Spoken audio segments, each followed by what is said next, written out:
Everyone, আসসালামু আলাইকুম। কেমন আছেন সবাই? আশা করি সবাই ভালো আছেন। আল্লাহর রহমতে আমরাও ভালো আছি। আবারও আপনাদের মাঝে নতুন একটা ভিডিও নিয়ে চলে আসলাম।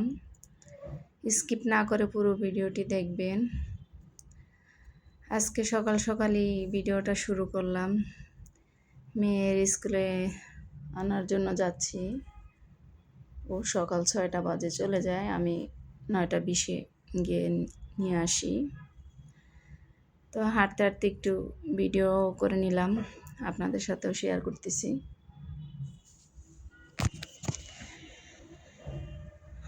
তো সবাই কেমন আছেন? আশা করি সবাই ভালো আছেন।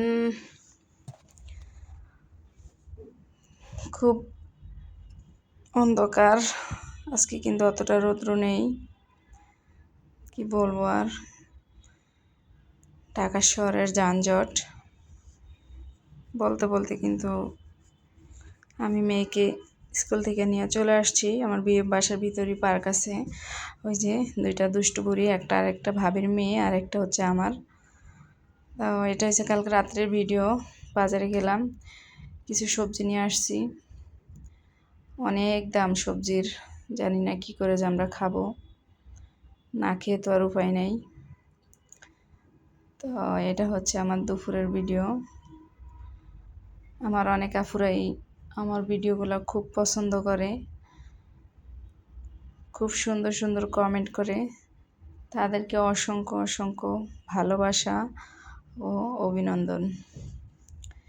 যারা নতুন আছেন আমার চ্যানেলটিকে সাবস্ক্রাইব করে দেবেন, পাশে থাকা বেল আইকনটি অন করে দেবেন, যাতে আমি নতুন কোনো ভিডিও ছাড়ার সাথে সাথে আপনারা সেগুলো দেখতে পান।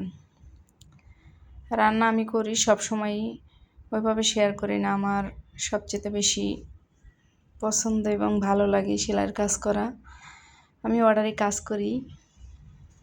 আর আমার কোনো আপুরা যদি জানতে চায় যে কিভাবে কোন ড্রেস বেবিদের বড়দের কাটিং করতে হয়, কতটুকু কাপড় লাগে, বা নতুন আপুরা জানে না, তারা কিন্তু আমাকে কমেন্ট বক্সে কমেন্ট করতে পারে। আমি অবশ্যই তাদেরকে ভিডিও মাধ্যমে দেখিয়ে দেব। তো আমি কিন্তু কাজ করতে করতে অনেকগুলো কাপড়ও কিন্তু ধুয়ে ব্যালকনিতে দিয়ে দিলাম। আর এই হচ্ছে আমার ছোট্ট ব্যালকনিতে কিছু ফুলের গাছ লাগিয়ে দিলাম। আর কাঁকরোলের আজকে একটা রেসিপি বানাবো, আশা করি আপনাদের কাছে ভালো লাগবে। ভালো লাগলে ভিডিওটি লাইক, কমেন্ট এবং শেয়ার করে দেবেন। যারা নতুন আছে তারা যেন আমার ভিডিওগুলো দেখতে পায়। তো রান্না বসিয়ে দিলাম। রান্না করতে কিন্তু 1 থেকে 2 ঘন্টা লাগে। সব তো আর ভিডিওতে দেওয়া যায় না, কিন্তু ভিডিওর ছাড়া অনেক কাজ করা হয়, সবগুলো তো আর শেয়ার করা যায় না। যাদের বাসায় ছোট্ট বাচ্চা আছে তারা তো অবশ্যই বুঝতে পারে কত কষ্ট করে কাজ করতে হয়। আর আরেকটা কথা আপুদেরকে বলি, যাদের বিশেষ করে মেয়ে বাচ্চা এই 6-7 বছর বা তার উপরে যাই হোক বয়স, স্কুলে যায়, কখনোই তাদেরকে একা ছাড়বেন না। কেননা এখন কিন্তু জানি না দুনিয়াতে কি আসছে।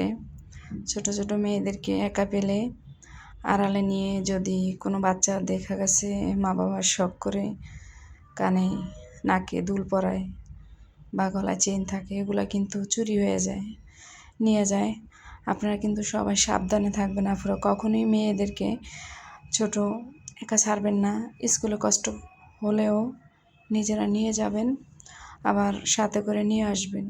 কষ্ট হোক, বাসার কাজটা একটু পরে করেন, তাতে কোনো ক্ষতি হবে না। কিন্তু আপনার সামান্য ভুলের কারণে যদি আপনার মেয়ের বড় ক্ষতি হয়ে যায়, তাহলে কিন্তু সেটা কখনই আপনি নিজেকে ক্ষমা করতে পারবেন না। তো কথা বলতে বলতে কিন্তু আমার ভিডিওটা প্রায় শেষের পর্যায়ে।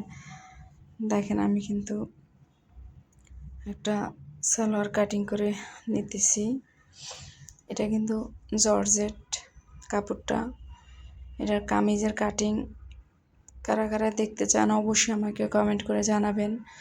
যারা জর্জেট কাপড় কাটতে ভয় পান, সাহস পাচ্ছেন না কিভাবে কাটবেন, আমার ভিডিওটা দেখলে অবশ্যই তাদের আর কোনো সংকোচ থাকবে না। দেখেন এই কাপড়টা দিয়ে কিন্তু আমি আপনার এই যে রাবারের জন্য জোড়া দিয়ে নেব আর 2টা কলি কেটে নেব। তো সবাই ভালো থাকবেন। এতক্ষণ আমার ভিডিওর সাথে থাকার জন্য ধন্যবাদ। সবাই সুস্থ থাকবেন। আল্লাহ হাফেজ।